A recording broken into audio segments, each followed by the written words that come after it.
Welcome back to Thimbleberry U. I am John Jagay, joined as always by Amy Walls from Thimbleberry Financial. Amy, always good to be with you. Jag, great to be talking with you. Today we're discussing how to navigate the exciting but often challenging world of career transitions in the tech industry. I know you work with so many tech clients, and this is something that happens a fair amount. So let's dive right in. Our topic today is how to successfully prepare for a career transition and a 6-month break. So first question, all about preparedness. What are the first things someone thinking through this should consider? We hear this more and more from our clients. You know, Jag, we've talked before about sabbaticals. Yes. And planning to have like a 6-month sabbatical in between jobs. I think this topic is more about not having a lot of planning ahead of time and saying, I'm done, I need a break. Yeah. How do I make this work? So one is looking way ahead, and this one's having a little less runway on time. So 3 main questions, I think, are, number one, what's the current state of your finances? Sure. What's your foundation you're coming into this from? Number 2, playing off of that, can you afford a 6-month break? Right. And that may not just be based on the amount of money in your bank account. There's other things to consider in that. The third question, I'd say, is how would leaving your current job affect your benefits and your equity? Meaning equity compensation. Sure. Since we're thinking about our tech clients here. And follow-ups to that might be, are you willing to give that up? And if you're not, is there a point at which you would be willing to give that up? And by point, you mean point in time, point in frustration with the current job? What do you mean there? Yes.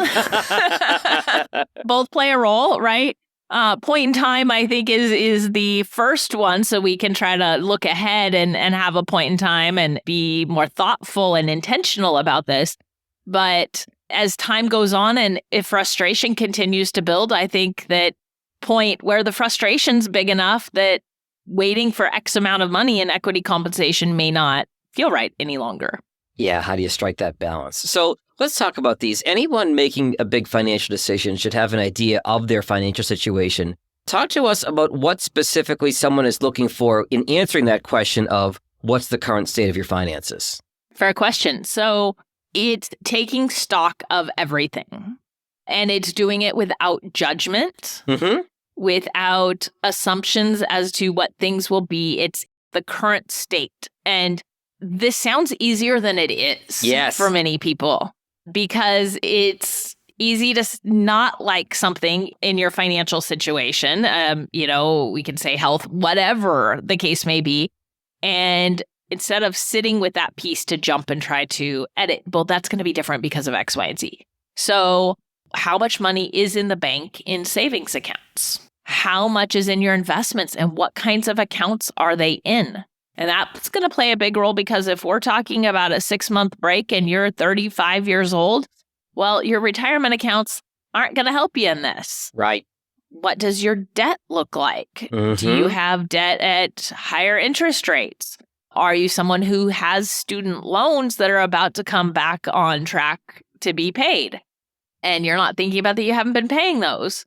What are your monthly expenses? And this means, what are your current monthly expenses, not what are your monthly expenses after you've tried to shrink them down so that you justify taking the 6 months off. So it's essentially a very real, reality-based snapshot of now. Got it. It's facts. It's not want. Exactly. Okay. Second question that you asked was, can you afford a 6-month break? How do you come to that decision? Yeah, well, once you've got that reality-based snapshot, it becomes a little easier to figure that out. And here's what I want to say about figuring this out is taking a break can be rejuvenating. Yeah. But it's essential that you ensure you have the right financial cushion before doing it to support yourself, because putting yourself under financial stress as a way of rejuvenating yourself from other stress kind of is counterproductive. It seems so obvious, but I'm glad you said that, because that's an important point. If you're taking a mental break, but you're stressing over your finances, you've negated any benefit. Exactly. You may have stuck yourself in a worse situation that now you're panicking. Mm-hmm. So first thing, is your cash reserve big enough? Yeah. Now, what do I mean by big enough? Is it big enough to cover your expenses? So you have X amount of cash. Your monthly expenses currently are Y. You're taking 6 months off. Y times 6. Is your cash reserve big enough and more than that? Yes. Because if you're not going to have money coming in, you're going to have to continue to pay those bills, and you don't know exactly when you're going to get a new job. You're anticipating you'll start something at 6 months, but hey, tech listeners, you're in tech. Yeah. We all know about the layoffs. We all know that it doesn't always go to plan. So planning for an extra cushion in those 6 months, I think, is really important. Now, maybe you don't have enough sitting in the bank accounts, but do you have other liquid assets, such as in a brokerage account? Or do you have RSUs that are going to be vesting, restricted stock units, over the next couple of months before you do quit your job? And if that's enough, can that replenish your cash or add to your cash so that you do now have a big enough cushion to support you during this 6 months? A couple other things. One big thing that I do think it's important to also consider is, what are you going to be doing during those 6 months? It's really easy to say, I just want 6 months to hang out at home and the garden and such. But as someone who recently took a sabbatical, I tried to spend, outside of illness, unexpected illness, my whole time at the Oregon coast. Well, that added up. That cost money. It did.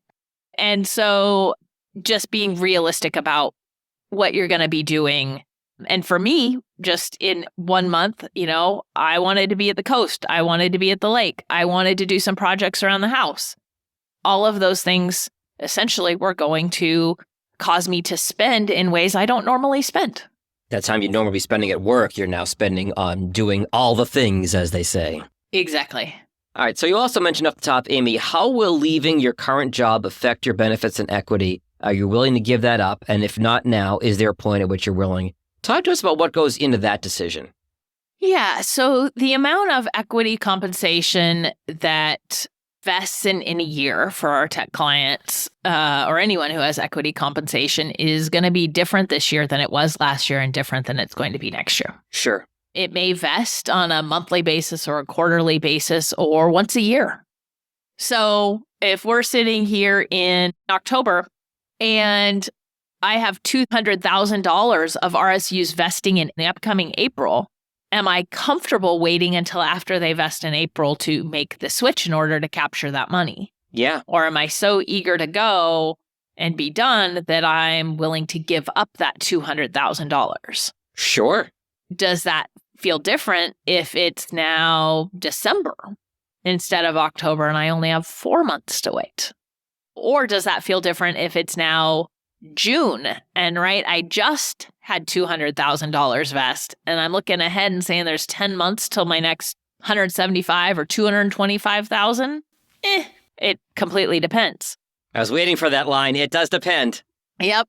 But it also plays a role, if your equity compensation, and I really here RSUs are the easy example, if they're vesting quarterly, well, based on the stock you have coming up, is there a point that, I feel okay about leaving? I'm going to leave all that other equity on the table, but I think this becomes the line where I feel that I've gotten what I need to and am balancing my need for a break with moving on. This is small potatoes compared to, the equity compensation question, but it's an important one to ask. And that is, how will your health insurance premiums be handled? Oh, for sure. And we could have addressed this probably up with, can you afford a 6-month break? But are you going to sign up for COBRA, which premiums typically are going to be higher than that which you pay through your employer? I don't know anybody that's been on COBRA that didn't have sticker shock. Exactly. Or are you going to go through the exchange? And what do those premiums look like? Sure. What does that also look like if you need to start over with a new deductible for the year? Very true. Depending on what your health history is. So I think all of those things are important things to consider. We could also throw in there, life insurance. if you do have health issues and your insurance may or may not be portable, right. What that's going to look like for you. So it's definitely something to consider if you've got health issues. Right. Earlier, Amy, you said this is kind of more short-term than long-term if you find yourself kind of in this situation. But ideally, how far in advance should someone be looking at a decision like this? Interesting question. I think my best answer, so that I don't say it depends, is it can be person-specific. Okay. I'm going to get one of those dog shock collars, Amy. Every time you say it depends, I'm going to push the button. Or like a swear jar. You're going to throw $1 in every time you say it depends. Fair enough. I actually found I say actually quite a bit. And we almost started charging my son for words he was using that were words I used. Oh, that's not even fair. Oh, no, that's not right. We didn't. And we just corrected him for a little bit and he stopped, but it made me realize how much I use those same words. So anyway, in answer to your question, person specific, it's obviously going to be better to look at this earlier than later. Of course. But the impact of timing really depends on the decisions and outcomes of the 3 questions that we just talked about. So if we look at the question of, can you afford this after you've taken stock? Some people are going to be able to say, yep, no problem, I can jump on this and do this whenever I want. But for those folks that aren't ready for the 6-month break, this might cause them to say, I still need to do this, but I do have to prepare, and their timeline is longer. Mm-hmm. So in a sense, it's going to be variable based on what situation they're in that is causing the need or desire to take the 6-month break, as well as what their current financial situation is. Okay. As we wrap up, Amy, what other factors should someone consider when looking at this? I think there's both additional non-financial and financial considerations. Mm-hmm. The non-financial ultimately can become financial, but what is a gap in your resume going to mean in your job search? Yeah. Are you in a position where that's a bad thing or it's just fine? Additionally, how will that time be used? And some of that comes down to being able to answer that question of why do you have that gap? And what did you do with that time to help you become better? Financial, let's go with you've decided to do it, take the 6-month break. I think it's important to consider, and we alluded to this, but what is your budget for those 6 months and your spending plan? Mm-hmm. Right? We talked about the reality of needing to take stock without rose-colored glasses on. Now, what is this budget and spending plan for the 6 months, incorporating your regular expenses, but incorporating the other things, the healthcare, the fun? That's going to look very different for someone who thinks, I'm going to go spend 5 months of this in the woods camping, or someone who's going to fly halfway around the world to volunteer in a foreign country and also wants to take things or contribute physical goods. Sure. Versus someone wanting to tackle hands-on projects at home. Yeah. So I think getting clear on that is really important, and we hadn't called that out. Another thing financially that could be worth looking at is this need for a break a one-time situation, or is it really likely to be an ongoing situation? Ah, okay. Kind of shifting from this came up to I really need to be planning for sabbaticals every 3 to 5 years. Okay. Got it. What happens if the new job you're planning to get in 6 months, right? You're going to take a break before starting that job search. Doesn't happen when you anticipate. What's your contingency plan? Or I guess on the flip side of that, you get a new job at 6 months and you hate it and you can't stay. Exactly. Did you spend down everything and leave yourself without a good, solid financial foundation? And then the last one tied into that, right, is how are you going to get back on track? Obviously, if you're taking 6 months off between jobs, you're going to spend some money. Yeah. Your cash accounts aren't going to end up in the end at the same spot they were when you started. So what is your plan beforehand to get back on track with rebuilding cash and adding to your savings once you do have the new job? Got it. Okay. That shouldn't be an afterthought is what I want to get to. We want to be intentional the whole way through the process. Absolutely. And these are things that are customized for each person. Everybody's situation is different. And that's why sometimes it's great to talk to a professional, get some counsel on a decision like this. Amy, if one of our listeners wants to come find you and your team at Thimbleberry Financial, how do they do it?